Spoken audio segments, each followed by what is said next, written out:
Dubai ও Sharjah থেকে আসা ফ্লাইটে তল্লাশি চালিয়ে প্রায় কোটি টাকা মূল্যের অবৈধ সিগারেট ও আমদানি নিষিদ্ধ ভ্যাপ জব্দ করেছে কাস্টমস গোয়েন্দা ও তদন্ত অধিদপ্তর সিআইআইডি। ৯ এপ্রিল গোপন সংবাদের ভিত্তিতে ঢাকা ও চট্টগ্রামে একযোগে অভিযান চালানো হয়। দুবাই থেকে আসা BG-148 এবং শারজা থেকে আসা G-9526 ফ্লাইটের যাত্রীদের ব্যাগেজ তল্লাশি করে পাওয়া যায় ১,২৮,৮০০ সলকা অবৈধ সিগারেট, যার বাজার মূল্য প্রায় ৯১,৮৭,০০০ টাকা। শুধু বিমানবন্দর নয়, ঢাকার ফরেইন পোস্ট সর্টিং অফিসেও অভিযান চালায় গোয়েন্দা সার্কেল।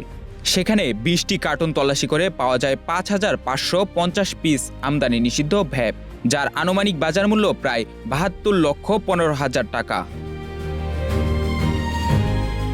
কাস্টমস গোয়েন্দা ও তদন্ত অধিদপ্তর জানায়, রাজস্ব ফাঁকি রোধ, জনস্বাস্থ্য রক্ষা এবং চোরাচালান বন্ধে তাদের এই জিরো টলারেন্স নীতি অব্যাহত থাকবে। আটককৃত এসব পণ্য নিয়ে ইতিমধ্যে আইনানুগ কার্যক্রম শুরু হয়েছে।